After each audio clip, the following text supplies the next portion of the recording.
Hello, ladies, gentlemen, and otherwise. I'm Lamar Haven. Why was that working? Anyway, welcome back to Remember 11, the Age of Infinity. Welcome back to the stream that I have been neglecting lately. Things have been a little hectic around here, and I've been trying to take some time off to enjoy myself. I've very much needed it. Unless we left our heroes, however. We were in some for badness. People are starving, frostbite setting in, everything is awful here in the cabin. And in the Svea facility, someone's actively trying to murder people. Someone even got murdered. Someone we didn't even know existed. Things are awful. Can we solve these mysteries and figure out what's going on? I certainly hope so. Let's find out. This time we won't make it. We'll all die, just like the newspaper article said. Just what are we doing anyway? Death makes people go crazy, makes people struggle, destroys the bonds between them, and yet we still try to live on. What a joke. Mayuzumi muttered into her blanket. She had pretty much given up. Her eyes were hollow, staring at nothing in particular. I couldn't leave her alone in that state. I sat down in front of her. Mayuzumi-san, I said softly. I don't know whether Mayuzumi had heard me or decided to ignore me, or if my words hadn't reached her, but she didn't respond, and instead continued talking to herself. It's such a disappointing life. A boring life. Don't you think? No, wait. Except for back then. Back then, we were shining. Joy surrounded every aspect of living for us. We? Our? Probably talking about you-know-who. Could she be talking about... Satoru. Satoru. I'm not sure when it started, but Mayuzumi is now in tears. Satoru, help me, save me. Mayuzumi took hold of my arm. She looked into my eyes. Her stare was distant, as if she was looking at something else far away. Satoru, Satoru. I want to see Satoru again. Just one more time, I want to see you. Please, come and see me. Even if someone pretending to be him, I don't care even then. I want him to say that he's coming to help me. He will protect me. Why? Why won't you come? Do you hate me now? Because I left your side? Because I abandoned you? The person she's looking at isn't me. It's Satoru she's seeing. Begging him. Pleading with him. But I couldn't help it. I couldn't go against my parents. No, it's just an excuse. I was just taking the easy way out. Out of my own selfishness, I betrayed you. That's why I want to apologize. I want to tell you I'm sorry. That's why come and see me. Come and help me. Please. Her hands gripped my arm even more tightly. Her fingers dug into my skin. Satoru. The person she's asking for is Satoru. What she needs right now is not my consolation, but Satoru's words. If that's the case, I should try to remember Satoru's words from the messages he left behind on the VR. Try to remember the way he talked. Then... Lynn. Lynn, it's me. Satoru? Yeah. I nodded. That's right. For all the words had left my mouth, Mayuzumi is already hugging me. Ooh, I feel like this might backfire. Now we're actually pretending to be someone else, which they kept accusing us of. Oh dear. Satoru. She held me tight with all her strength, her arms wrapped around me. Tighter and tighter. That strength and intensity represented the strong feelings Mayuzumi had for him. Satoru, I've wanted to see you. To see you. I also feel like this might backfire. Hello, Shamir. Yeah. I don't see this ending well. Satoru might show up at any moment and be like, what were we doing? And then she'd get mad and... well, she already doesn't believe us about the whole swapping thing. She's just kind of desperate to believe it now. I tried to live. I tried to survive for just a little longer only so I could see you again. I'd do anything just to see you again. Cruel things, unreasonable things, hateful things, I'd do anything. I don't care what anyone else thinks. The only thing left in this world for me is you, Satoru. I stroked Mayuzumi's back gently as she continued mumbling into my chest. She felt so fragile, like a child, like someone so very young. Her body quivered. Lynn. Some incredible feeling enveloped me. I felt as if I'd really become Satoru, as if I'd really become someone close to her. I want to protect her. I want to save her. This feeling spread through me. Satoru, do you remember? Uh-oh. Do you remember? Not really. When I asked you, what would you do if I suddenly disappeared from the world? Yeah, I remember. Of course, I don't know a thing about that. But I just tried to imagine if something like that did happen between the two of them. Back then you told me I'd search the world for where you were. And that even if I couldn't find that world, you said I'd keep on searching until I found it. You weren't lying when you said that, right? You'd keep searching for me if I disappeared. One day you'd come for me and we'd be together again. Of course. Isn't it obvious? I stroked her hair gently. I'm so glad. Her body stopped shaking. And then you asked me the same thing. If I suddenly disappeared from the world, what would you do? You said once 6 months passed, I'd forget all about you. But I couldn't forget you. Losing you was so painful, so agonizing. I felt an unbearable sadness inside of me each and every day. I was so lonely. I just pretended to be strong. I'm such a horrible woman. That's not true. Lynn, that's what makes you who you are. Satoru, please don't go anywhere. Don't disappear. I don't want to be alone. Stay with me forever. Don't ever leave me. Please. Please. Mayuzumi held me tighter and tighter. Lynn, it's okay. It's alright. I'm not going anywhere. I'll stay by your side forever. No matter what, I'll always be with you, Lynn. Satoru. Hey, Sunset Wildfire! This is a YouTube video, I can't just skip the cringy stuff. It's not cringy! This is sweet! And probably going to backfire spectacularly, but it's really sweet. We're finally figuring out more about Mayuzumi and seeing, why she's doing the things she's doing. She's so desperate about surviving just because she wants to see the person she loves again. Everybody's got regrets like that. Sorry, I have to sweep off some dust off of very important computer things. Then we talked about memories she had being with Satoru. We talked on and on endlessly about sweet, happy memories. It would be sweet if Kokoro wasn't pretending to be... still kinda sweet. I mean, Kokoro does have good intentions, at least. She's really worried about Mayuzumi. Worried that she might be giving up hope. And her seeing Satoru again, and it would really help her go a long way. Problem is, we can't control the body swaps. We don't know what triggers them, if anything. I have a theory, but it's not a very good one. About sweet, happy memories. Innocent and delightful memories. Pleasant memories that made us both smile. And painful memories that tugged at our heartstrings. Petty troubles that made funny stories now. That was the history Satoru and Mayuzumi created together. The stories that they had woven together. Like a spring gushing forth, Mayuzumi spoke. I remained silent and listened. I listened on as Satoru, not myself. I was Satoru in these moments alone with her. I watched Mayuzumi. It was there in one of her white, small, well-shaped ears. A simple earring. Could this be a present from Satoru? She's got remarkably pointy ears in that picture, now that I noticed. I slowly reached out and touched that earring. Mayuzumi gave a small jump. Sorry. No, it's okay. Satoru, you like touching my ear in that earring. But you know my ears are sensitive. Did that so you could watch my reactions. Naughty, naughty.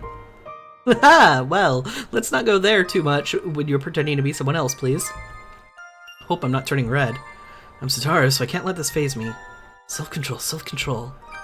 Good, with that I'll be alright. Although I guess it was childish as well. Always playing around with you. Surprising. The usually resolute, strong-willed Mayuzumi definitely doesn't seem like a woman that would flirt with a man. So she changes in front of the man she loves. No, that's not it. Could be that her everyday personality is just a mask she created for herself, and this is a return of her real personality. Don't you think that was fun? What do you mean by that? What does she mean by that? I mean that! Didn't we talk about that yesterday? Yesterday? There's no way you already forgot about that. And here it comes! I seem to be dropping frames randomly. I'm sorry if you guys are noticing that. Thankfully, visual novel, it's usually not a big deal, but drop frames can also mean scattered audio and stuff. What exactly is she talking about? I haven't the slightest idea. Did you, by any chance, forget? No, I remember all 11 of the things we talked about. Title drop? Anybody? No? Okay. You didn't, right? This is bad. I have absolutely no idea what she's referring to. I'll be found out. What do I do? What do I do? Come on, it's that. Round and round. Or round and round? Yeah, round and round. Ah, right. That. Yes, I remember. Round and round. Is that it? That the lovers often do? Now it's sheer desperation. I'll just go along with whatever she says. Oh, this is going bad. Yes, that's it. Round and round on the beach. Round and round on the beach. Round and round. Somehow this kind of scene came to mind. With Satoru at the axis, he held Mizumi and swung her around and around as she clung to him. Like one of those rides in the amusement park. As long as it's not a different kind of ride. That must be it. Using that mental picture as a reference, I spoke tentatively, since it was something I could never imagine Mayazumi doing. On the beach at evening, round and round. It was so much fun. But Star, you didn't seem like you were having any fun at all. I was the only one in high spirits. That's right. I understand what you thought was so fun about it. I didn't get it at all. Although I said that, I fully understood Mayazumi's feelings. Holding onto her boyfriend, round and round. Lovers playing with a beautiful night view behind them. A world, a space, a time for just the two of them. I could understand it well. Wait, I'm envious. That was very romantic. After Mayazumi laughed, she drew away from me. We talked a lot, and I'm a little tired now. I'll lie down for a bit. Yeah. Good night. Good night. Whew, okay. Ideally, she didn't figure it out. Next step is to leave a message for Satoru saying, we kinda used your personality for a sec. Hope you don't mind. Here's the context. Talk with Mayazumi some more, please. Lying down, she drew the blankets over her head. I caressed her back softly and stood up. Looks like she somehow managed to regain her composure. I think she'll be alright now. Thank you. From beneath the blankets, Mayazumi softly said that. God damn it! Well, never mind. It didn't backfire tremendously, though. She actually did appreciate it. Except now it's going to be even harder to convince them that we are actually doing the body swap thing. Because she caught us pretending to be him. Could still backfire. Just not in that specific way. She saw right through me. Despite my good deed, I felt slightly dejected as I thought I'd put on a convincing act. But I felt thankful to Mayazumi, who just went along with me. Felt like I had gotten a bit closer to her, even if only a little. And I was glad she had cheered up. I felt that way from the bottom of my heart. Leaving Mayazumi, I went towards Uni. Uni was squirming under the blankets. What are you doing? I was just thinking of listening to this for a while. When I noticed he was holding a radio in his hand. Wonder if Satoru's been murdered yet. Good point! Lots of people could be murdered by now. Didn't you say that the radio was broken? It had just gotten wet before. I opened the cover and let it dry out. Maybe we can listen to it now. Didn't it break because it got wet? Oh, don't you know, Kukuron? There's a way of fixing electronic appliances after they get wet. Swapped into a pool of Satoru's blood at this rate? Potentially, but I'm hoping that the swaps only happen when the person's alive. We've had a few swaps that have been more than a little surprising in this situation, but it could get worse. While fiddling with the radio dial, Uni said, If you dry them out properly, as long as there are no short circuits, they'll be fine. The speaker picked up some static. See? Uni tried to tune it, but... Huh? That's weird. I can't hear anything. As I thought, because it got wet. Is that it? Uni pointed at a red light near the upper part of the radio. Look, this diode is broken. The bulb broke? A diode and light bulb are two different things. A diode doesn't break like a light bulb. It might be cut wire inside the diode that's the problem.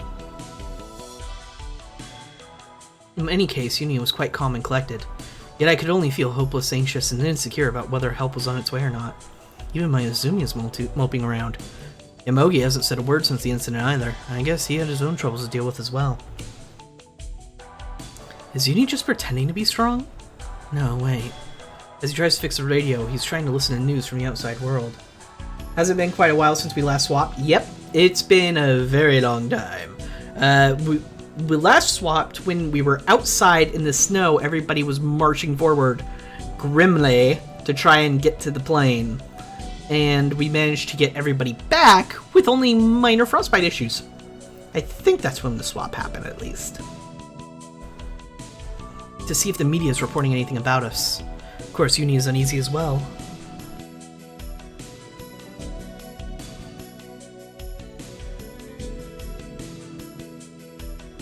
Sorry about that. Sneeze.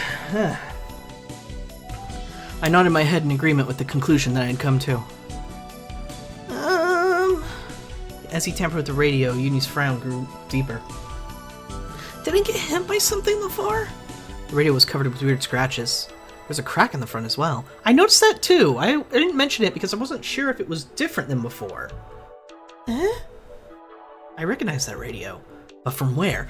From the Sphia facility. It's one of the things that's gotten taken from the future. But if Uni is if the Uni personality we're dealing with is from the future, then he would know that, and he probably wouldn't bring it up because he wouldn't want us to notice. So either this isn't currently Uni from the future, which doesn't make any sense to me because Uni from the past doesn't seem to be aware of the body swaps going on, or he doesn't know things are being drawn from the future, but he should have gotten a pretty big hint from the newspaper that things were happening like that. So I don't know why he brought this up. It kind of contradicts certain things, but not necessarily. That's right, the day before yesterday, during my fight with Hitori, I had thrown the first thing that had come to my hand, a radio at her. I made the decision on the spur of the moment. Is that when it was damaged? Wait a moment. Why is the radio here cracked just like the one at Sphia? Not only that, there's the charm too. The charm he received from Utsumi and Sphia. The Uni of the shelter cabin had it as well. Additionally, I combed Uni's bangs upward. What's wrong? As Uni stared blankly at me, I could see an old wound on Uni's forehead. Isn't that the injury that Hitori gave him the other day?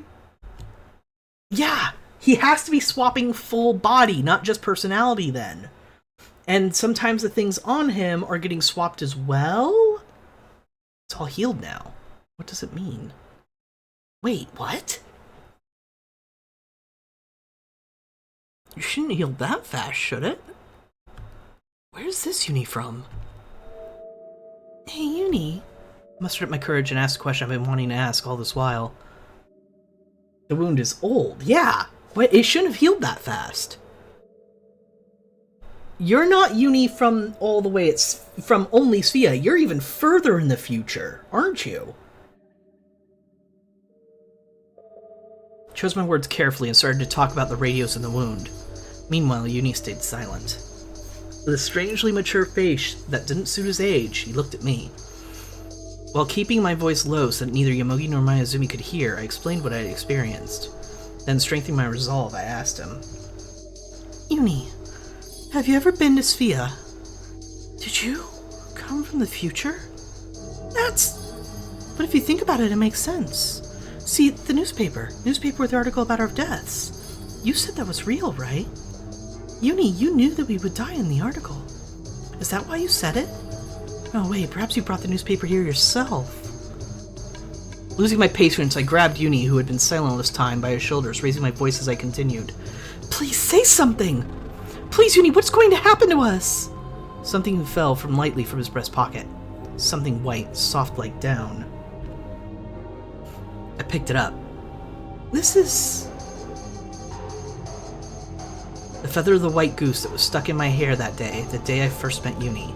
The angel's feather. because those simple words have been so incredibly romantic. My confusion reached its limits. The charm, the cracked radio, the cut on his forehead, and he has the angel's feather. Yes, a memento, so I don't ever forget that I met Kokoron. I looked into Uni's eyes. His eyes were hollow. I don't know what he was looking at. Perhaps he wasn't looking at anything. Uni, who are you? Who are you? Who are you? All of a sudden, Yomogi raised his face, surprised at the abruptly loud voice. Hey, what's wrong? At that instant. Ah! Uni let out a strange scream, jumped out of his bed, and broke into a run. He opened the door before I could stop him. No! Cold air rushed into the room. There was a roaring blizzard outside, and he flew out into the raging storm. Uni! I chased after him in a panic. Uni was standing in front of the shelter cabin. The driving snow striking his face, he stood there looking up at the sky. What's wrong? Uni! He didn't answer. Hey, Uni! While shielding my face from the whirling snow, I called out to him again. So Uni in the past has an old wound he got in the future. Also has a charm he got in the future. There's also a radio and newspaper from the future. Now the feather is from the past. The feather isn't necessarily from the past. It depends on when the swap happened. He could be the Uni that was from the plane, potentially. But you're right, that doesn't strike me as making any sense. The swap had to have happened after the plane crashed. I believe that is absolutely certain. Because the Uni in the plane, the Uni that's at Sphia remembers the plane crash and remembers all the events of what happened in the plane crash. He just doesn't know anything about the cabin.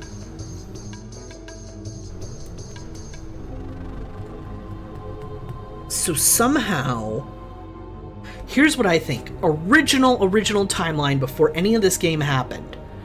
The plane crashes. Uni somehow makes it to the Sphia facility, and that's where he stays for a while. So he still had the feather on him. Stuff happened at the Sphia facility as it normally happened. Our intervention hasn't changed much from what we've seen at the events at Sphia facility. Eventually, somehow, future Uni gets the ability to travel back in time, and does so and tries to prevent our deaths after finding out about them from the newspaper. The wound, I think, is just trying to tell us that the future Uni isn't from just the Sphia facility, but even further in the future, but only not necessarily by too much. A wound like that to heal could take only just about a week, maybe. Especially, even less if you take care of it properly, which they probably did. So he doesn't have to be from very far in the future. In fact, he probably couldn't, because he's like 11 or 12. Every year that passes is actually pretty significant at that age, and you can probably tell a pretty big difference between someone. Especially since my theory about the one in the plane being the original Uni, if that's true, then we would definitely notice a difference. So I don't think he's very far in the future. He may only be as much as like a month in the future compared to the Sphia facility from that perspective. Alright, let's continue. What happened? Did my question cause this? Was it traumatic to him? I won't ask anymore, so please come back inside. Hearing my desperate appeal, Uni slowly turned his head toward me. And in the furious storm, Uni... Oh, don't swap now. Okay. Smiled. Ah, it's that picture from the intro. That one that always struck me as a little bit creepy. Kagome, Kagome, a bird within the cage. When, oh when will you come out? In the evening lit by the dawn, the crane and turtle slipped and fell. What's that behind you?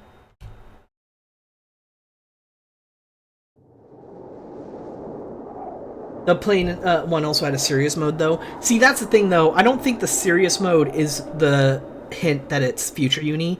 I think it could just be that Uni does have a serious mode that he can go into sometimes. He was swallowed by the raging storm. What are you doing? Yomogi rushed outside and caught Uni, who was still standing in front of the cabin. You want to get hypothermia again? Yomogi grabbed Uni and returned to the cabin with him. To shut the door, I had practically thrown my whole body weight against it. Oh no, singing! Quiet, you! What happened? I don't know. All of a sudden he went flying out. And he had his eyes closed. Had he lost consciousness? When you're suffering from hypothermia, you can hallucinate, grow restless, and that outburst might have been from one of those symptoms. Yomogi laid back his hand against Uni's cheek, touched his neck and the area around his armpit. Luckily, his temperature didn't drop that much.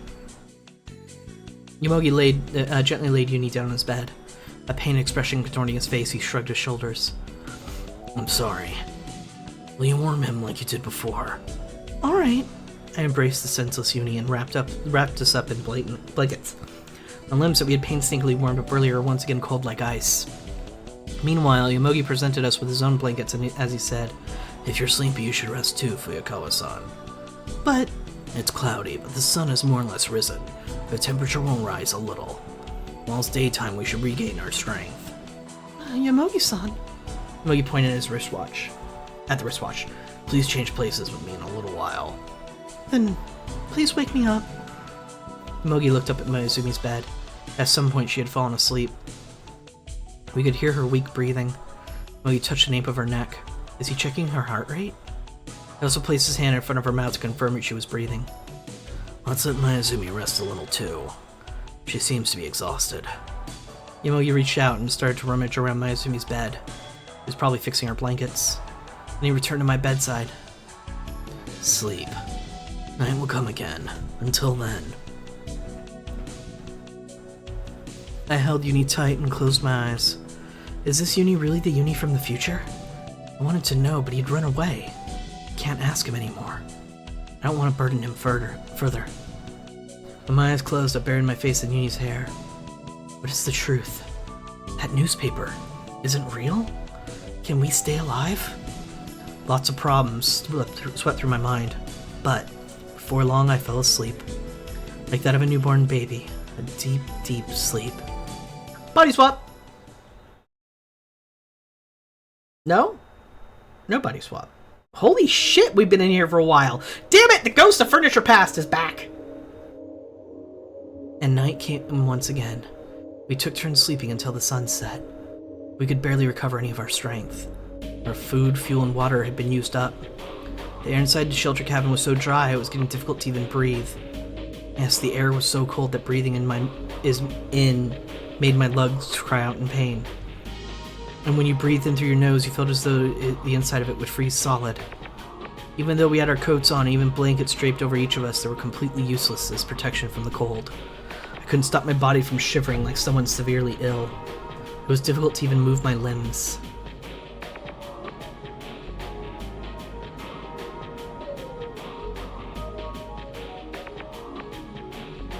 Inside the shelter cabin, all conversation between us had stopped completely. We didn't so much as utter the words, "It's cold." Our discolored lips quivered intensely inside the small cabin enshrouded in darkness. Only the sound of our shaky breaths reminded us that we were still alive. Uni, who was now asleep and cuddled beside Yomogi-san, looked almost as if he had stopped breathing altogether. We were at our limit. I had felt this way many times before, but it wasn't until now that I felt the reality of death drawing closer and closer. The god of death known as Cold had invaded the shelter cabin. He was contemplating whose neck would be the first under its scythe.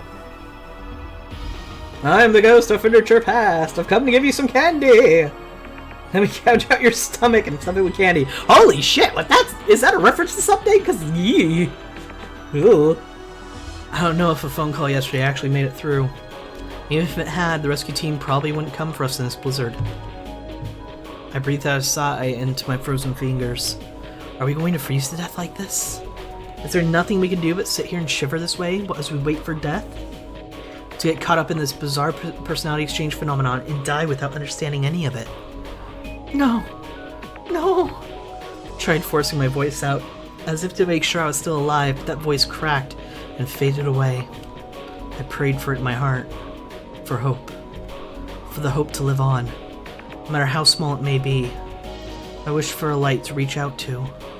I wished for a light to lead the way. Without it, we were all going to be crushed by the complete darkness that enveloped us inside the cabin. Umineko no Naku Koroni. Thought of it because servants are called furniture in it. Ah! That sounds happy! Yeesh. Wow. Anyway. Without it, we were all going to be crushed by the complete darkness that enveloped us inside this cabin.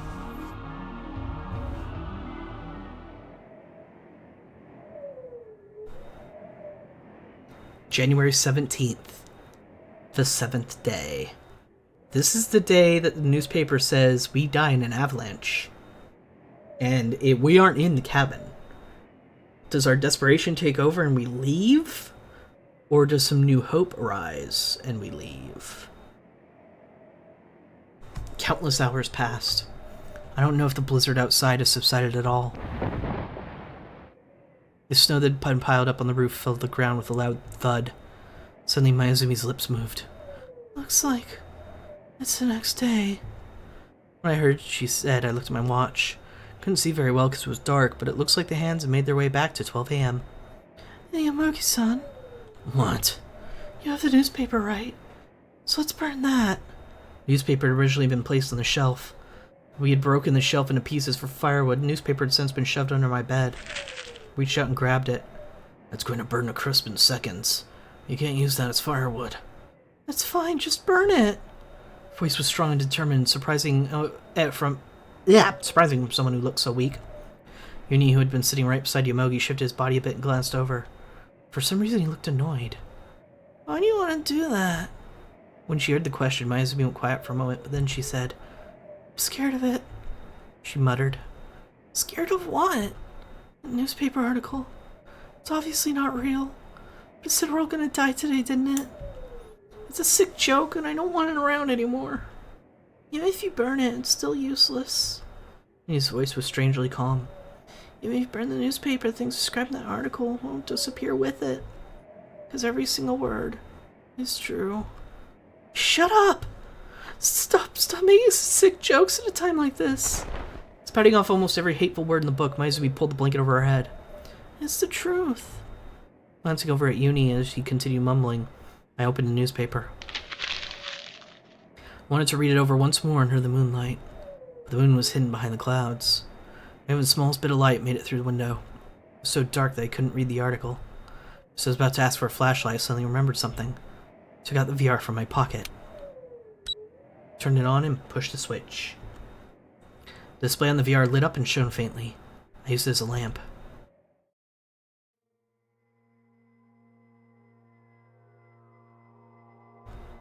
July 4th, Monday, 2011. Issei, 23. 3 decomposed male and female corpses found on Mount Akakura. Missing passengers from the HAL crash? And don't think I haven't noticed Uni's not on this list. Something weird's going on. An article from the future telling us that we died. Uni said the article was real. Before, I probably would have thought it was a joke and laughed it off, but things are different now. There's a chance that the Uni inside the cabin is actually the Uni from the future. That's why his words have gained more credibility. This article may actually be real. If Uni was anything to do with Sphia in 2012, it's not entirely impossible he brought this newspaper here. Something says you're going to die in one universe, you better believe it to be true. Don't be so sure. Trust me, there are a lot of assholes out there who would love it if people believe that. I don't know how he could have done it. I don't even know if he was the one who brought it here. But if the Uni from the future is here, it's not all that strange that a newspaper article from the future is here as well. They really do come up with the weirdest ideas. But because I've repeatedly experienced the unbelievable phenomenon of personality exchange, I found myself considering possibilities I'd normally find impossible. It's not that I believe him, but I've come to be able to consider a possibility. I've come a long way, haven't I? I thought as I smiled bitterly. Right now I wanted hope. The words of that article were words of despair. If Death Info is specific, at least keep it in mind. I am dropping so many random frames. Overall, from the entirety of the stream, it's only 1.1%, but it's still a lot of frames. They're just going away, and I don't know why. Words in an article were words of despair. But if we think about it another way, I've actually come to gain more information about the hopeless future. The events that will happen today can be deduced from the article. It may even turn out to be a big advantage. Perhaps this is the ray of hope that I've been praying for. Despair only means that you're limiting your options in a lot of cases, after all. If you find yourself using that information to create new options, well, despair becomes a matter of perspective. In fact, I don't want to just sit here and wait for death to come. If we're going to die anyway, I would rather keep fighting until I die. Even though I'm really afraid. Afraid of the threat of nature. Afraid of our destiny of death. Afraid of our despair. Just a little hope is fine, just enough for me to stand up and face death head on. I want my parents and friends to look at my death afterward and say Kokoro did her best. Okay. Giving myself a slight nod, I began reading the article, so as to absorb every word, every sentence I read on for my life.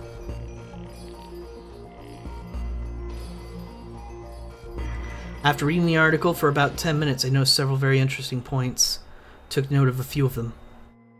The bodies were discovered 1 kilometer east of Mount Akakura's shelter cabin.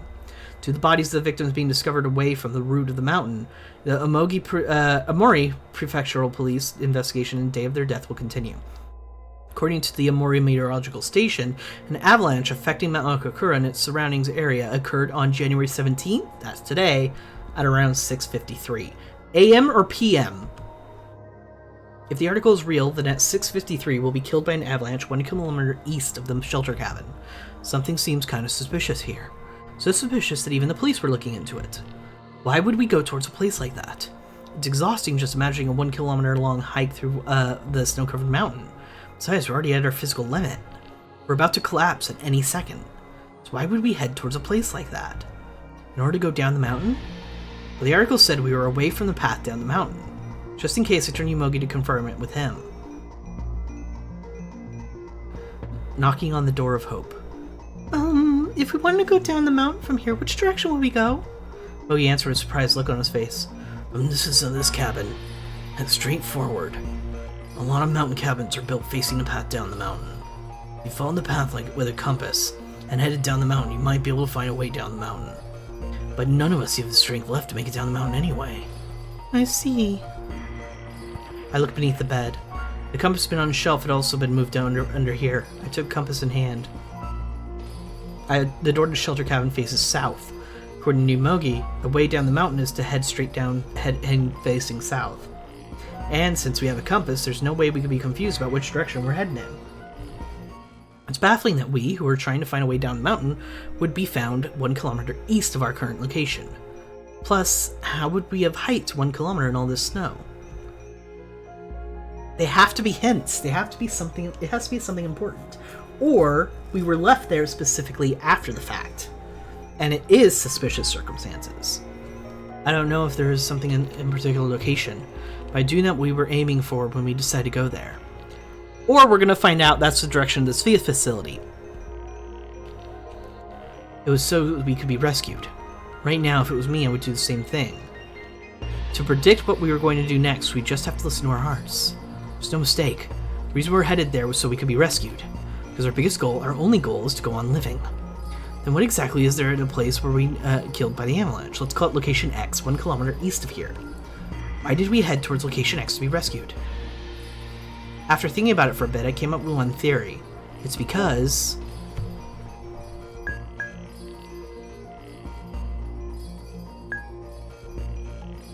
I think there could be supplies. Is it because there are relief supplies there? Last night, Yomogi-san and the others said they ran out of shelter cabin because they had seen a helicopter. If we can take it what they say to be true, someone risked their lives flying a helicopter into Mount Akakura during a blizzard, knowing that a helicopter can't possibly land safely in a blizzard. And if you think about possible reasons for flying such a dangerous condition, the answer is clear. Supplies seem likelier? Yeah, I agree. The reason that the helicopter risked these conditions to fly toward a mountain where it can't land is to drop off rescue supplies. If the helicopter can't land and it can't deal with the conditions, it can still drop something off. So that's probably what the rescue team was thinking. If there were survivors who made it out of the plane crash, then the rations and fuel would be depleted by now. If things went on like that, survivors would perish. because of the violent blizzard, the rescue team couldn't do anything. Still, even then, they couldn't abandon those waiting to be rescued. That's why they risked their lives flying the helicopter. By dropping rescue supplies from air, the survivors could hang on just a bit longer. Then, when the blizzard subsides, the rescue team could then be dispatched. But it was simply bad luck. Blizzard was just too strong. Because of that, they couldn't drop supplies near the shelter cabin. So believing the supplies would be noticed by the survivors, they made a drop at location X. This hypothesis seems to fit. At 6:53 on the 17th, we headed toward location X. There's no mistake, we went there the same reason that I just concluded was the case. We deduced the drop point is 1 kilometer to the east of the cabin, based on the direction the helicopter was flying in. Even though I didn't see the helicopter yesterday, the helicopter most likely passed the east. That's why we in the future just headed towards location X at dawn. So it is in the morning. Shit. And in the end, because of that decision, we were all killed by the avalanche. But it's not the same this time. Thanks to a newspaper article, I reached the hypothesis at midnight. I know now that at 6:53 there will be an avalanche 1 kilometer east of here. I know at that time we will be killed by an avalanche there. In other words, if we arrive at location X earlier than 6:53, we'll be able to collect the supplies. And without getting killed by the avalanche, we can hold the rations. Found it! Newspaper article from the future that we were all scared of. Now I'm able to take advantage of it for our benefit. I was pretty excited by my own deductions. I felt as if I had fought off against fate and won. Unless this is exactly what needed to happen to get us to that location so that we could be hit by the avalanche. Just saying. The flame of hope burned in my chest.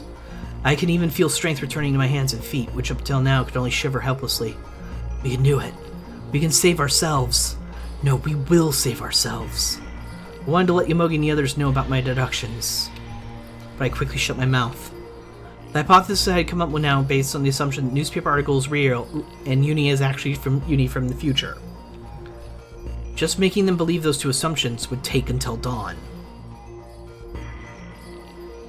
We just might make it worse. Plus, when I asked Uni whether or not he was Uni from the future, he became frantic and worked up. If he lost control once again, it could cost him his life this time. Alternatively, if we go with Uni in tow, something might change because he wasn't found among the bodies. That said, again, that could be working right into Time's hands, and something could happen that make him survive or make him disappear, yada yada yada. What's the worst that could happen? We might die. Yeah, well, that might be happening anyway. If he lost control once again, it would cost him his life this time. Furthermore, if I told them by the time I explained everything and we finally left for location X, it could be dawn already. If that's the case, if that's the case, our fate would turn out exactly like the newspaper article. I closed my eyes and took a deep breath. A small puff of white breath rose in the air. Okay. Gathering my will, I got to my feet. With everything I got, I tried to put strength back into my weakened hands and legs. My body shivering and grown less pronounced. Perhaps my body is being warmed by the flames of hope. Placing the compass in my coat pocket, I grabbed the flashlight laying beside the stove. Putting on my gloves, I stood at the entrance to the shelter cabin. Option 3. We go alone. Option A is we convince everybody to go. Option B is we convince everybody to go with the caveat of Uni has to be with us. Option 3 is we go alone and just say, fuck it, if there's something there, we find it. If not, I'm the only one who dies.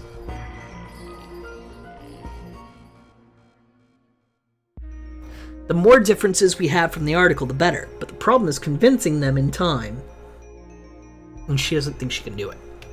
What's wrong? I'm going out for a bit. I'm going out by myself to look for location X. Doubt we can take 20 supplies back. All we need to do, Shamir, is prove the supplies are there, though. If we bring back enough that we're going to be able to get the strength up to survive for a little bit longer and gather up the strength so that we all can go, then we all go and we get the supplies that we need. All we need to do for now is prove that supplies are there, and this is the most efficient way to do it. Unfortunately, everybody loves us too much because they're damn good people, and they're not going to let us go alone. That's my theory. That would be the best for us now. What are you saying? Yomogi's surprised tried to get up, but with Uni lying listlessly against him, he couldn't quite make it. Move it a bit, Uni. Yomogi tried to stop me as he moves Uni out of the way. Fuyukawa-san, don't do it! It's suicide! There's a blizzard out there! It's true that there's a blizzard outside. Under normal circumstances, going out there would indeed mean certain death. Hold on. Multiple times, when we've come back to our body after Satoru used it, he was outside. Which direction was he heading in? Did he know the supplies were there? Or was he heading towards the Sphia facility?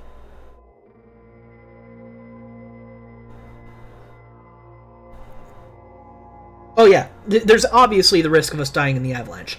The theory here is that only one person needs to die instead of everybody. If that happens. But I'm not like that. I'm going because I want to live. If the Scythe of the God of Death is waiting for me there, I'll try to evade it. Make sure you have a good dodge roll. Don't fat roll. Too much Dark Souls 3. Even if I have to press on through the blizzard, even if I have to expose myself to danger, I want to save everyone. I'll be back soon. I found a way that might help us all survive this. Yomogi finally pushed Uni aside and began making his way towards me. Going there and back in a blizzard takes a long time. Oh, definitely. It might take too much. He reached out his hand and tried to grab my shoulder. What are you saying? Hey! Faster than Yomogi could stop me. I burst out of the shelter cabin and raced towards the snowfield in the night. Wait! Wait! Yomogi's voice rang out behind me. We don't need to go before the avalanche. If we get the supplies, we can go after the avalanche. Assuming that the cabin doesn't get buried in it. But the avalanche might have occurred far enough from the cabin that it totally doesn't affect the cabin.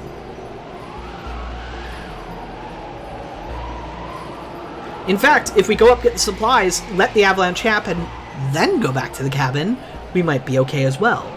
The terrain will be different because of the snow, but we're not navigating via terrain. We're navigating almost purely through a compass. Again, Shamir, we don't need to take much back. We just need to prove the supplies are there.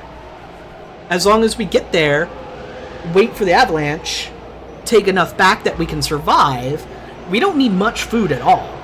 We just need some. And water would be nice. Anything we could burn, also. We don't need a ton, just enough. And if there is a full set of supplies there, we can eat something while we're there, warm up somehow, and then make the trip back. So we have enough strength to do it. There's plenty of options. Please wait for me! I called out through the violent winds that disturbed the snow. It was dark outside. In the darkness of the storm, with the towering peak of the mountains to the east side of the cabin in my sights, I began to move forward. So plan is to find if there are supplies and wait for the avalanche. It's an option, Sunset Wildfire. It depends on how long it takes us to get to the supplies. Basically, be flexible. If we're there really quickly, and we didn't expect to be, then we take the supplies and get back. If we're there and there's not enough time to get back before the avalanche, then we should wait, let the avalanche happen, and then go back. Of course you're a pessimist. But when you're in this bad of a situation, you can't be a pessimist. You have to gamble. Because otherwise survival might be impossible.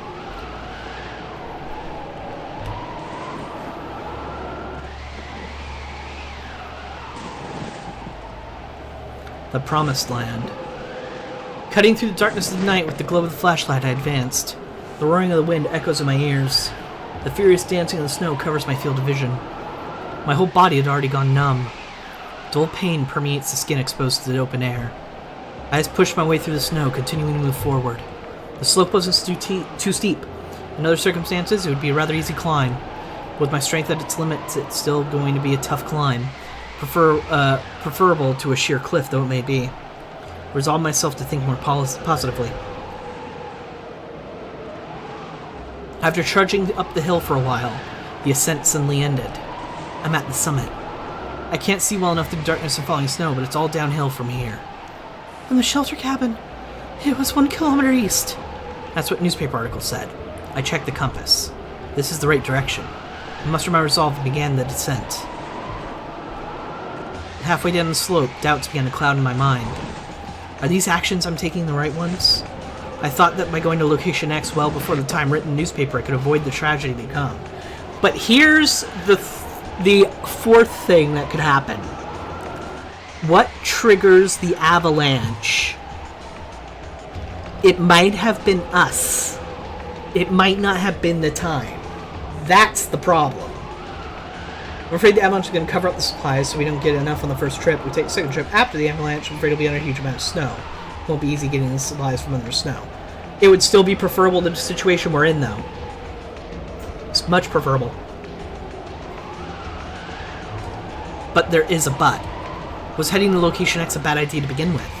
By going there, am I going to make what the newspaper foretold a reality? Would it have been better for me to stay away from Location X? No, that's wrong. That's definitely wrong. I'm trying to set right what once went wrong. I'm trying to change fate. I'm trying to sever the chains of this tragedy. I really believed it. I shook my head back and forth repeatedly as though to throw off my anxiety. It'll be alright. We'll definitely survive. After descending for a while, I began to see sparse trees. Beyond the trees, deep darkness spread out like a bottomless hole. When I used the flashlight to try and illuminate the way forward, the light made the snow clean the trees glitter eerily. I was scared. The earlier anxiety visited me again. An accursed history. A fated death. But we will be saved. We will survive. I stepped forward once more. The snow was thick. Even taking a single step was difficult. In places where the snow was deeper, I stepped in and was buried up to my thighs. If I stopped concentrating for even a second, I'm afraid I'm going to slip. But as I advanced with determination, I found an easier way to proceed. If you move your legs after pressing the snow with your entire body, you can walk faster. Come to think of it, when we first went to the crash slide, I think Yomogi walked like this as well. Didn't even think about the cause of the avalanche? Yep! What's the cliche? Even a loud noise causes an avalanche? It could just be from snow being packed too heavy on an area not meant to have it, and the snow falls. That happens all the time. That's the natural cause of an avalanche. But other things can cause it too. Come to think of it, yeah. Is this the so-called rustling? Did she teach herself how to rustle? That's pretty cool. Using my flashlight, I illuminated the watch on my wrist. It's a little past 1 o'clock. The walking speed of a normal human is around 4 kilometers per hour. Like Mayuzumi screaming? Potentially. In any case, my state of depleted stamina had me walking at roughly 1/4 that speed. To walk about 1 kilometer east, I'd have to push on for about an hour straight. Just thinking about it makes me want to faint. My strength continues to drop. My limbs are sluggish, heavy like logs. However, sometimes I'm assailed by a strong vertigo. If I crouch down, I feel like I won't be able to get back up again. If I stop moving, the place where I stand will become my grave. I won't lose. Like hell, I'd let myself be defeated. Cutting through the darkness in the snowstorm with the light of my flashlight, trying to mute the voice of terror within my mind, I advanced through the snow.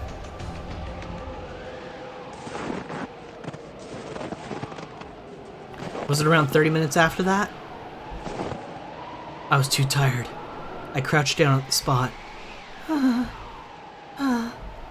My remaining strength was nearly gone. Not that I have any to spare to keep walking. But even if I do reach Location X by some miracle, will I still have the energy to go back? Besides, I still hesitated. Should I head to Location X? The world given birth by my actions. Will it be the heaven overflowing with light or the hell engulfed in darkness? Can I repaint history? Or will I merely repeat it?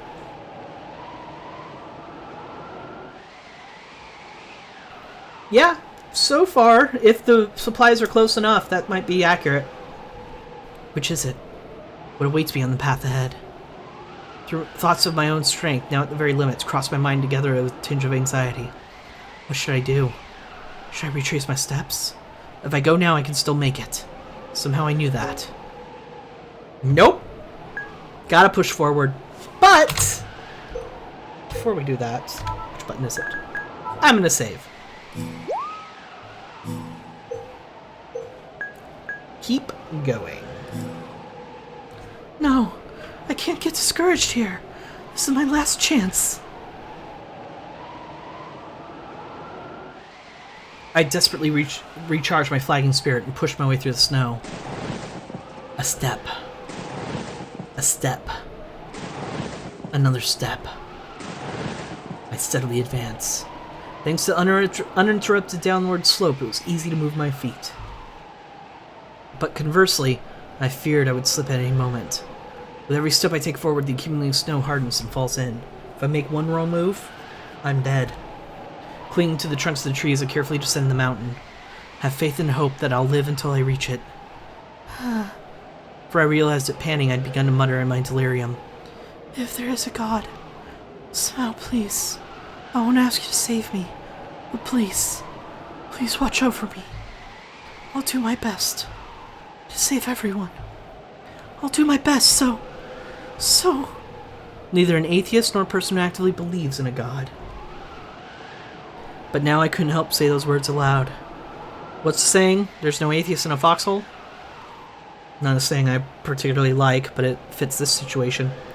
The things I'd gotten involved with, both at the shelter cabin and at Sphia, made my head spin. In my mind, almost like divine possession, the idea had arisen that all of this was due to the machinations of God. If there is someone watching my struggles from above, I wanted to say, I'll fight. An unbreakable resolution. I want to fight. So it's not that I'm asking you to please hold out a helping hand, or just please be kind enough to watch over me. But I knew God was cruel.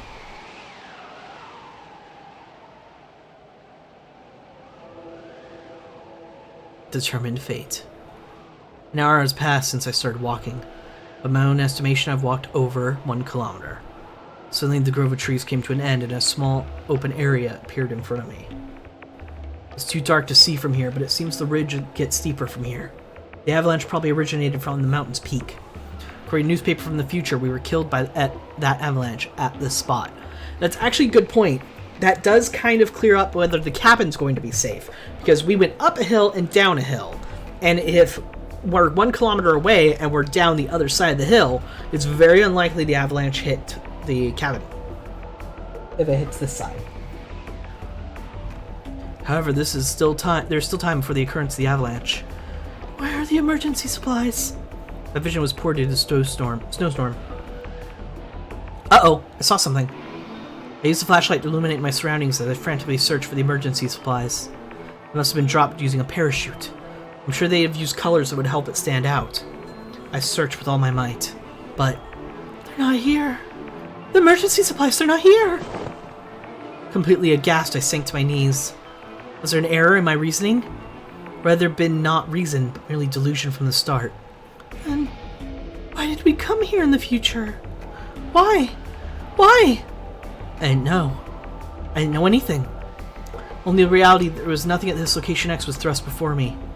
God is so cruel. I thought it from the bottom of my heart. He gave me hope and then snatched it away again mercilessly. Bit by bit, it began to snow harder. If I stay in one place like this, I'll die. It's a blizzard to be covered to a point. That was something I didn't mention because I didn't want to. I didn't want to consider that. But there has to be something here. I'm worried that if we turn back, we're going to find everyone else. And then the avalanche is going to happen. No. I can't give up. There's no way I could just turn back when I'd finally found the resolve to come here, facing death every step of the way. If I go back now, sooner or later we'll probably all just die.